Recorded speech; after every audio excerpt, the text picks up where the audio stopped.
Well, good evening. Welcome to Wednesday Night Bible Study at Providence United Methodist Church. My name is Jack Allen. I'm the pastor at Providence, and it's so good to see you this evening. I'm grateful that you're joining us as we continue with our study on the book of Revelation.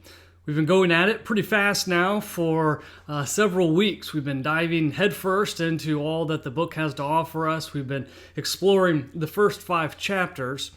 And this evening, before we get into chapter 6, we're going to kind of downshift for just a second. We're going to catch our breath before we begin chapter 6 and the rest that the book has for us. If you kind of think of it like climbing a mountain, like if we're climbing Mount Everest or something, we've been going pretty fast, pretty hard. We've got a lot behind us, and we're kind of at our base camp right now, and we're looking up and we're going, whew, that's a lot before us too. So we need to rest for just a moment, kind of gather ourselves before we get into the final chapters here of the kind of the meat and the heart of the book, because that's a lot of imagery. It's a lot of different styles, a lot of things to unpack coming at us. And so as a way to get to that, though, I want to talk a little bit this evening about the composition of the book of Revelation. How it's conceived, how it's put together, what John is doing when he describes all these visions, how he orders them, and what he might be trying to tell us by ordering them a specific way. Revelation's kind of one of those weird things where it's like, the chicken or the egg. How do you jump into it? Do you look at it from the 30,000 foot view and then begin, or do you get in the weeds and then pull out? We've kind of taken the both approach. We started by looking at the genre of apocalyptic literature in the Bible, and so we took that big approach, and then we jumped into the weeds. We got in there in chapters 1 through 5. Now we're going to pull back up. We're going to look at it from the top again before next week we get right back into the weeds with some of the key verses in the book. But as a way to do that, what I want to do is not actually start in the book of Revelation, but start in some of the Gospels. Hopefully this will allow us to see some of the things that we're getting at this evening with some more familiar text. We can kind of see how some of these literary devices are at work, and then we can take what we've learned there in the Gospels and apply what we've learned to the book of Revelation. And so again, this evening, what we're talking about is how the author is choosing to pull these stories together and what he might be trying to show us by putting them in a certain way. So let's begin with the Gospel of John. John's a very interesting gospel. We call the gospels sometimes, you might have heard them referred to as the synoptic gospels. That's Matthew, Mark, and Luke. It's those 3 gospels because they have a lot of similarities. They have a lot in common. And then there's always John's gospel. John's the oddball out. John's the weird one. John's the one that doesn't start with the birth of Jesus in Bethlehem. John goes all the way back to the cosmos. In the beginning was the Word of God. And so John he's kind of out there. He's different than the rest of the Gospels. And if starting the Gospel of John by starting within the beginning was the Word, and the Word was God, and the Word became flesh in Jesus, if that didn't signal to you that this is going to be a different Gospel than the other 3, then chapter 2 certainly does. We get into chapter 2. Jesus is starting his ministry. Chapter 2, verse 13 of John's Gospel says this: "The Passover of the Jews was near, and Jesus went up to Jerusalem." Hang on a second. Jesus in Jerusalem for Passover? That's the end of the gospel, right? And Matthew, Mark, and Luke, that's what happens at the end. It's time for Passover. Jesus makes his way into Jerusalem. He has the Last Supper with the disciples. He's then put on trial. He's crucified. He's resurrected. That's the end part of the story. We're in chapter 2. What is John doing here? But for us that are familiar with reading the Gospels, if we're familiar with this story and how it's supposed to go, then this kind of jumps off the page at us, right? We're reading along, we're expecting Jesus to begin his adult ministry, maybe has some teaching, maybe he does some healing, maybe he walks on water, I don't know, maybe he does anything but go to Jerusalem. That's certainly not what we're expecting right there in the beginning of chapter 2, but John puts it there for us. Why? Well, as we read it, all of a sudden as the reader, right, we go, whoa, what's going on here? What is John trying to tell us about Jesus going to Jerusalem as one of the very first acts of Jesus' ministry? See, that's the point, right? By changing the expectations, or I should say, by knowing the expectations of the reader, and then messing with those and putting something in there that you didn't expect, all of a sudden this comes to life in a new way. You may have recalled we talked about this a little bit last week in the book of Revelation, where we looked at the idea of Jesus and what John was hearing, what he expected when he heard about this guy or this worthy one who is supposed to be able to open the scroll. He expected this lion, this warrior. We're in the throne room, this kind of somebody who symbolizes all this power. And then when he looks, what he sees is actually a slain lamb. Right? John's writing down all those phrases, those words in chapter 4, all those things that have to do with this image of God being powerful and mighty in the throne room, in control. And then once John actually sees, he doesn't see anything that matches up with expectation. And so again, this is a literary device that's at play, and we see it somewhere like in John's gospel. Another one, though, that we see, this comes from Luke's Gospel. These are all over the place, but these are some of the more familiar ones. But in Luke's Gospel, chapter 15, sometimes this has been referred to as the lost and found department of Luke's Gospel. Luke chapter 15 is the lost and found department. These texts in chapter 15, these stories, these parables that Jesus has, comes to us in the idea of something that's been lost. We get the story of the lost sheep. We get the story of the lost coin, and then we finally get the story of the prodigal son, the lost son. And so these parables that Jesus has, 3 of them, all have to do with the same theme. In fact, if we read the beginning of chapter 15 of Luke's Gospel, it says this: "Now all the tax collectors and sinners were coming near to listen to him being Jesus, and the Pharisees and scribes were grumbling and saying, 'This fellow welcomes sinners and eats with them.' So he told them this parable." And then we go on with the parable of the lost sheep, the parable of the lost coin, and the parable of the prodigal son. Now, because that's all set up this way, because that's the few verses coming into it, we know that what we're focused on here is those that are lost but now found, and how God reacts to those things. Right? We have the Pharisees and the Sadducees, the scribes, the religious leaders. They're like, this Jesus, he eats with sinners. And Jesus tells them not 1, not 2, but 3 parables that have to deal with something being lost and the celebration that takes place, the happiness that comes from when it's found. And they get at it slightly different, right? We have this parable of the lost sheep. And we have the 99 that are set aside. Just you hang out for just a second. There's one that's lost. And so I got to go get it. And so what that tells us there is that every single one of us is important in the eyes of God.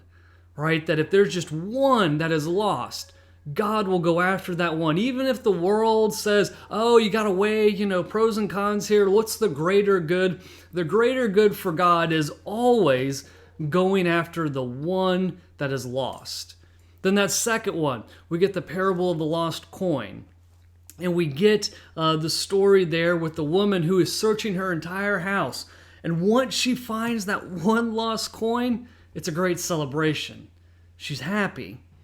And then we get the kind of mic drop parable, right? We get the story of the prodigal son. The son who took his father's inheritance. He ran out on his father, on his family. He went and he squandered it. He took this thing of great value and he threw it all away, found himself sleeping with the pigs. He goes back home trying to beg for forgiveness and saying, "Please, just allow me to eat the scraps from your table. I'll be a servant and work in your fields. I'll give away my name because I brought dishonor to the family." And what does the father do? He comes out, he takes the ring and he puts it on the son's hand, signifying that this is part of the family, puts the cloak around him, kills the fatted calf, throws a party. My son has come home. Right? All these things have to do with how God goes after those that are lost and how important it is, but all have a slightly different way they go about it. Right? In that story of the lost coin, we just get the celebration here from the woman who found the lost coin. But in the story of the prodigal son, that story ends with the father not in the party with the son and everyone else who is gathering celebrating the return of the younger brother, but with the older brother who's out in the field. And the older brother out in the field, he's kind of feeling left out. I've been working this entire time for you and I haven't gotten one party myself. And this son of yours, he comes home and you kill the fatted calf for him. And they're left, the story ends, the parable ends, left just standing in the field where the father says, we had to celebrate, your brother came home. And basically kind of leaves them with that, are you going to come join the party? Or are you going to stand out here and be bitter because your brother's come home to us? Right? There's a lot of different takeaways we can take individually from these parables. There's a lot of fascinating verses in these. There's a lot of words that we might have for us for today in our life. But if we back up and look at the totality of chapter 15, Jesus is trying to drive home one point. And that one point is that God cares about the lost. And so we get three different stories to help drive that point home. We'll speak more about this when we get to the book of Revelation. The last example I want to give, though, from the Gospels comes from Matthew's Gospel. Matthew's Gospel is the longest Gospel that we have. It's commonly referred to as the great teaching Gospel. It's because early on in the early church, it was the Gospel most likely to have been passed around to the early community and used as a way to learn the faith. You want to become a follower of Christ? Here, read Matthew's Gospel. Matthew teaches us how we can do this, what it's like to be a follower of Christ. But in Matthew's Gospel, Matthew is trying to do a couple of different things. One of those is he's trying to make the point that this Jesus, he is the new Moses. He's the new Moses. You know the stories of Moses from the Old Testament, from Torah, from what, for those Jewish followers, what they would have known. You know that story of Moses, right? Well, Jesus, he's the new Moses. He's Moses 2.0. And so he does this through a variety of ways. He does this through the beginning, the story of Jesus' birth. And he talks about how the king at the time went out and started killing all the newborn babies because the wise men said that there was going to be this baby that was born, right? Echoes of Pharaoh coming back, trying to signify that this is the new Moses. We've talked before about the Sermon on the Mount, that there in Matthew's Gospel, where Jesus goes up on this mountain and has a sermon. He has this teaching he has with those that are following him. Just like when Moses went up to Mount Sinai to get the word from God, except Moses brought it back down to the people. The people weren't allowed to go up with Moses. But in the Sermon on the Mount, Jesus sits down and he invites others to come and join him and sit with him there on the mount. And Jesus reinterprets Torah for those sitting with them. All the things that Moses brought down from Mount Sinai and gave to the people that said, here, this is what the Word of God says. Jesus reinterprets that for them. You've heard it said, but I say to you. You've heard it said from what Moses brought us, but I say to you, this is how we interpret it for today. And so all these different ways, Matthew's trying to make the point, this is the new Moses. But one of maybe the more subtle ways, but if you kind of look back at it from a big picture, it's kind of one of the more clever ways that Matthew tries to make this point, is in the way in which Matthew structures the entire gospel. There are 5 teaching sections in Matthew's gospel. There's the Sermon on the Mount that comes in Matthew chapter 5 and 7. There's the sermon that we get to the mission of the 12 in chapter 10. There's a sermon we get with the parables of the kingdom of heaven that we get in Matthew 13. There's the sermon and the instructions Jesus gives to the church, to the community, that we get in chapter 18. And there's all the teachings and the sermons that we get there in the temple in Matthew 23 through 25. If you outline the book or the Gospel of Matthew, there's clearly 5 distinct teaching sections in Matthew's Gospel. Why 5? Well, another name for Torah, the first 5 books of the Bible, is the Pentateuch. Pentateuch comes from the word, you can probably figure it out, right? Meaning 5. Genesis, Exodus, Leviticus, Numbers, Deuteronomy. Sometimes those are referred to as the 5 books of Moses. This is the new Moses. And so we get 5 teaching blocks in Matthew's gospel, where the new Moses gives us the new 5 books, if you will, of Matthew, right? The 5 books of Jesus. It's this clever way in which he organizes his gospel, again, to continually drive home this point. It's not to say we can't find things in individual verses or passages that might be outside of this or might fit a little bit tangentially to this, but there's an overarching theme going on in Matthew's gospel, and that is that Jesus is the new Moses who brings salvation to God's people. All right, so again, hopefully some of these passages somewhat are familiar. We can have a little bit better understanding of what we're getting at here with these different type of things of either rearranging the order of stories that we're used to, that kind of subverts expectation and gets us to see it with a fresh lens or a fresh eye. Maybe it's using the idea of being repetitive, of trying to drive home the same point, but just going at it slightly a different way. And so there's something a little bit different that comes out of it, but by and large, we're trying to hit the same point just from a different direction. Or maybe we're using the Old Testament in a broad way, and we have to have a deep understanding of it so we can catch all of the nuances, all of the subtleties going into making sure we get the point that's trying to be made.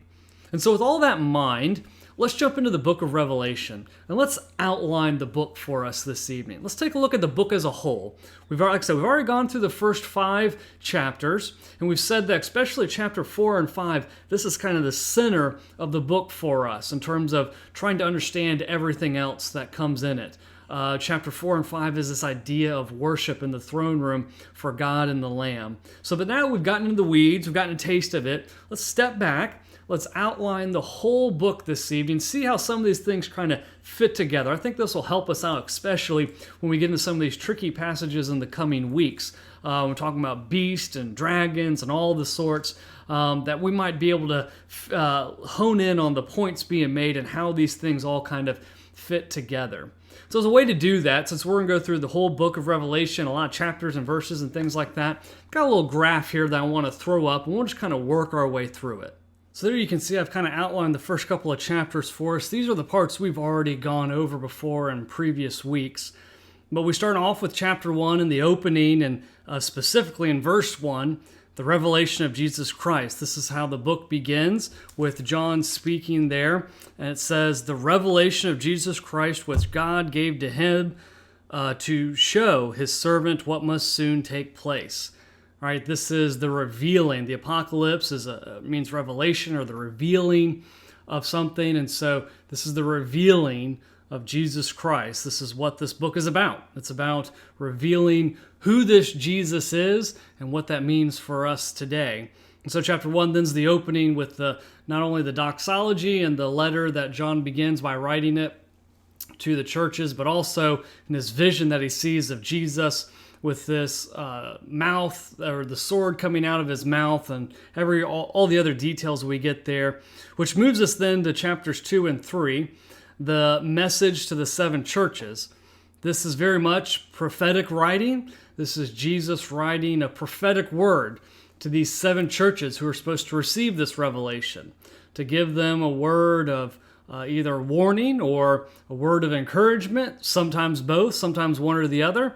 But those are the prophetic words that we get in chapters 2 and 3. And then 4 and 5, which we studied last week, gives us this idea of what is going on in the throne room in heaven, where God, who sits on the throne, is then also next to, on the right-hand side, the Lamb, who is seated on the throne as well, the Lamb who was slain.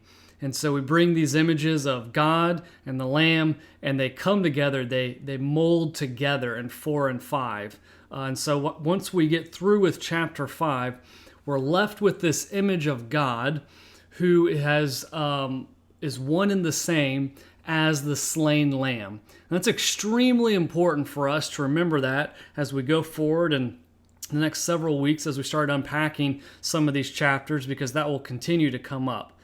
So as we go from here, and again, we said last week, chapter 4 and 5, this really is the center or the heartbeat of this book, because this is what John sees in heaven is the Lamb who's on the throne, who is slain, and this scroll that we said is kind of God's plan for salvation, and everyone's sitting there weeping because the scroll can't be opened. There's seven seals on the scroll.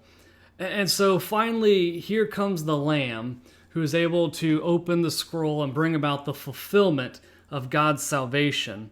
So then as we move from this to chapters 6, 7, and 8 in Revelation, we get the 7 seals.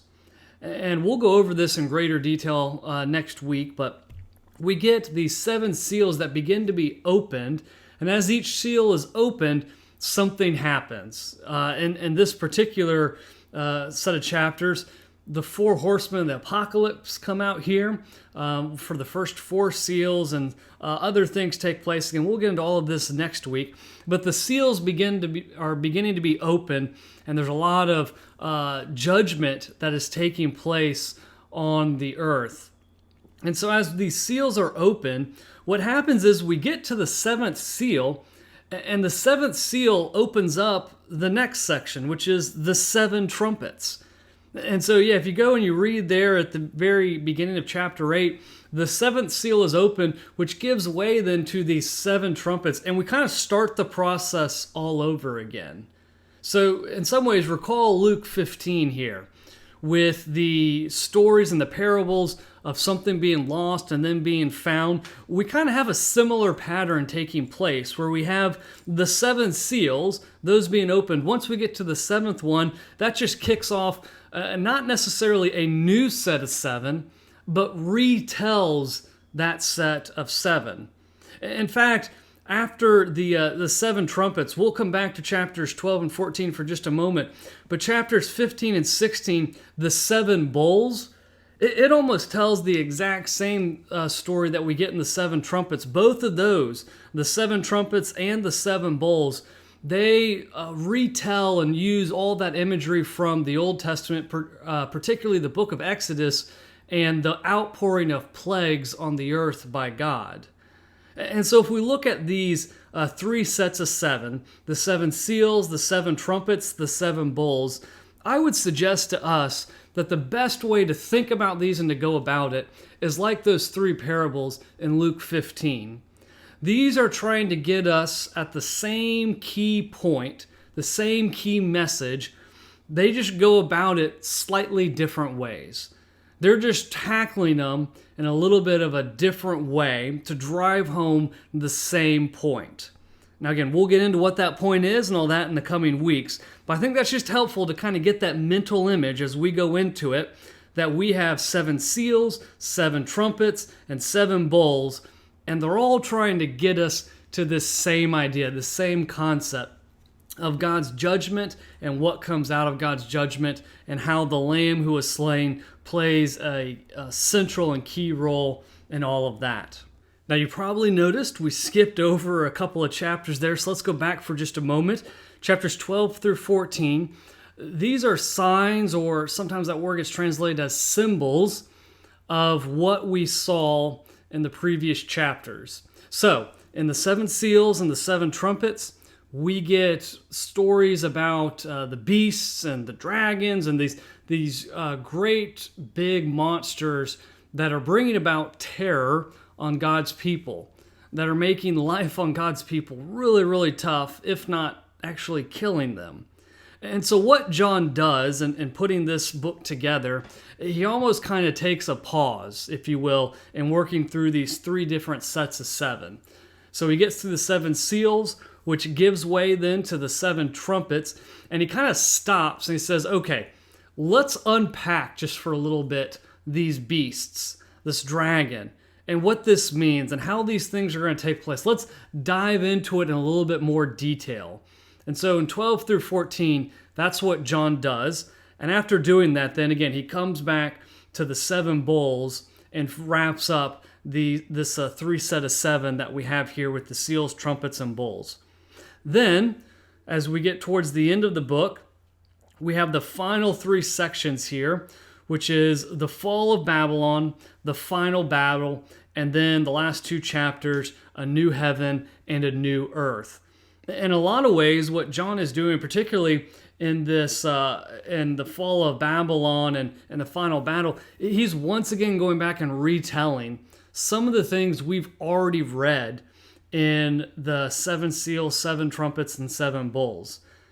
Because what John is trying to do here is drive home the point that Babylon will fall, that the evil forces in this world, the evil that exists, it will be defeated. It will not last. This lamb that was slain will conquer, but not through this epic force of will, but the lamb will conquer through sacrificial love, through laying down his life for others. And so once we understand all of that, then that allows John to conclude this by wrapping up with a new heaven and a new earth. So one way which we might be able to think about this, and this is by far very much an oversimplification, but it might be helpful just to try and get a sense of how all these things are playing together, is that the book starts off and we get this opening and this prophetic message to these seven churches.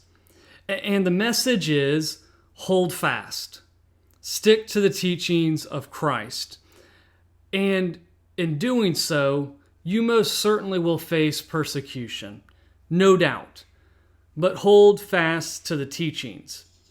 For, if you do, this is the thing that is being worshipped up in heaven.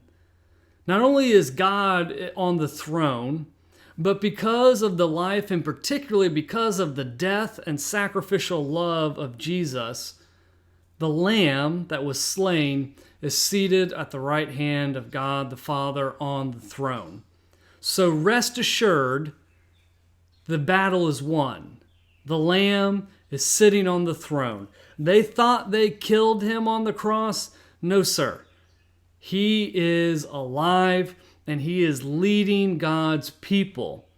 And so it's important because we have this scroll. We have this way in which God is going to bring about God's salvation. And there's no way to do it except through the Lamb. So again, I say to you, seven churches, hold fast because the Lamb can open this scroll of salvation.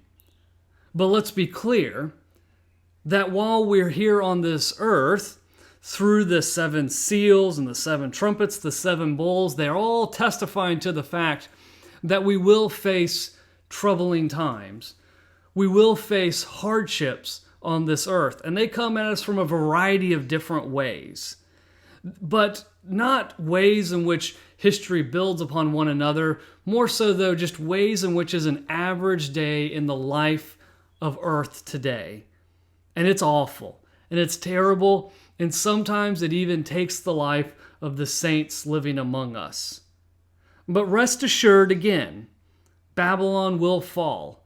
The final battle has already been won and will be won by the Lamb who was slain. And then once all of this ends, when Jesus Christ returns, we will have a new heaven and a new earth and peace once and for all. So as we wrap up this evening, I want to encourage us not to lose sight of the main point of the book of Revelation. And that is that Jesus Christ has won. He is the Lamb who is slain. He is the one who is seated at the right hand of God the Father, who is in the throne room. He is being worshipped. He is the one who has expounded upon this idea of who is this God. Not only this God of power and might that we got in Revelation 4, but now the Lamb that was slain in Revelation 5. The one who conquers through what we would call weakness, by being killed. That is God, you'll recall. That's the one who we worship. That's the one who we continue to serve. That's the one who we continue to follow. Despite what will happen through the next several chapters of the book of Revelation, what either has happened in the history of the world, what is happening right now, what will come in the future of this world, all of that doesn't matter Because Jesus has won. Christ is the one who we worship. He's the one true Lord. He's the one who we give our lives to. He's the one who we suffer persecution for. He's the one who we are called to be like, to be a witness like Christ. What does it mean to be a witness like Christ? Certainly it means to act like Him, to live out His teachings, but it also means that we are to conquer in such a way that Jesus conquered, sacrificially, through laying down our life for somebody else. That's what Jesus says in John's gospel, right? You will know that you are my disciples by the way in which you love one another. And if you love one another the way that Jesus did, you'll do it through sacrificial love. All these things are true. They're central to the whole book of Revelation. This revealing of who is Jesus, it's the same Jesus we read in the Gospels. It's the same stories that we get time and time again in Matthew, Mark, Luke, and John. It's the same stories that Paul and other writers expound upon and give us the teachings for how to live this out every day. Revelation simply puts it in this cosmic form. It puts it in this apocalyptic literature, this revealing of Jesus Christ, but through a heavenly perspective. It assures us that in the end, Jesus wins. And so all the teachings we get from the Gospels and from Paul and his letters and all the other writers, they're all speaking the truth. John here in the book of Revelation is simply saying, I've seen the end. I've been in the throne room. I've seen the worship that is taking place of God and the Lamb who are centered right there in the throne room. So this evening, as we go forth from here, be encouraged.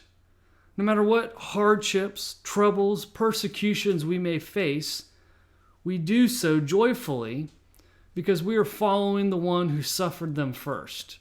We are following the one who gives us an alternative way to go about this world. The one who says we don't have to forcefully move about in this world. We can do so by turning the other cheek. We can do so by laying down our life for others. And in doing that, we will do the will of the Father. We will be like the Son, the Lamb who was slain, who is seated at the right hand of God. So go in peace this evening and do likewise, being a follower of Christ in all your days. Amen.